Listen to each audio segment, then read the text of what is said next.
This ability of liquids to transmit power comes from one important natural law. You can't push a liquid together or compress it into a smaller space than it already occupies. If you take a piece of ordinary pipe and fill it with liquid and put a plunger at both ends, any blow on one plunger sends the other plunger flying out. Liquids can't be compressed, so here's what happens inside. The power of your blow is transferred to the other plunger by hydraulic transfer of power. This is the simplest kind of hydraulic system.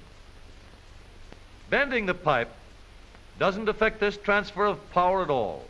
It goes around corners just the same. When one plunger is pushed down an inch, the other end comes up an inch, and a pound of pressure exerted at one end is transmitted to the other.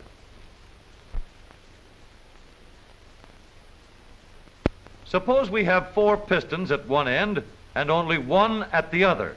Now, when the single piston travels 4 inches, each of the 4 at the other end travels 1 inch.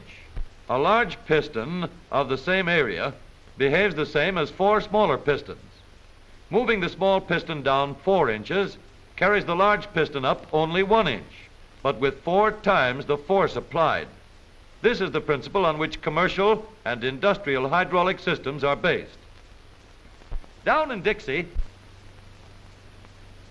billions of pounds of cotton are baled up every year by the power of hydraulic presses.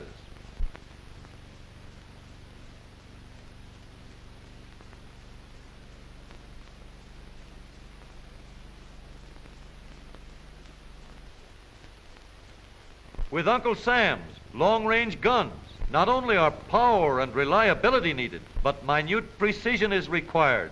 Precision that aims these mammoth guns within limits of 1/1000th of an inch, hydraulically. The hydraulic stage works by the same method and times its cue right on the nose with the reliability of an old-time actor. This model is a hydraulic system which shows how the hydraulic press multiplies power. This is the pump. This tube holds the liquid through which the power is transmitted, and these 4 cylinders at the other end receive the power. The movement of the large piston compresses or crushes anything put in the press. The hydraulic stage operates with the same reliable elements.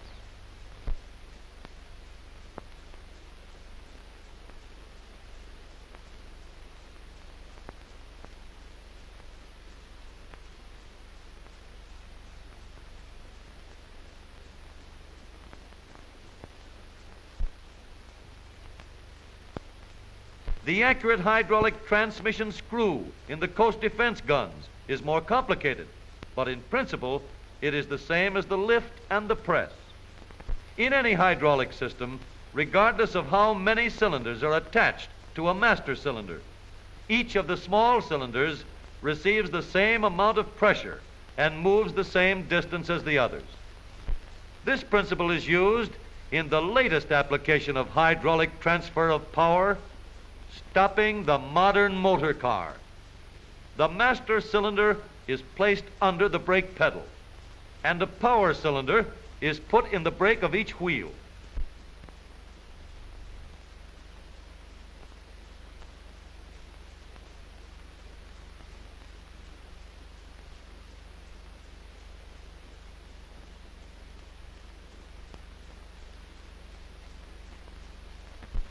Now, when you press down on the brake pedal, each of the 4 power pistons is forced an equal distance against the brake shoes, pressing them uniformly against the brake drum. The shoes are hinged in such a way that the entire lining contacts the drum throughout the life of the car. No grab at the top or bottom. Smooth, even taking hold by the entire shoe surface. These are the brake shoes of a new car.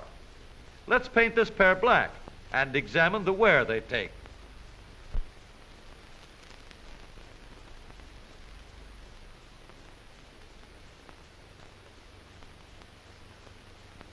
Note the even grip on the shoes in the first 20 miles.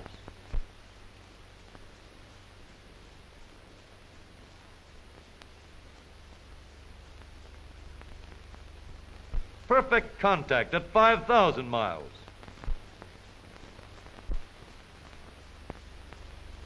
And after 20,000 miles, uniform wear and still good for many more.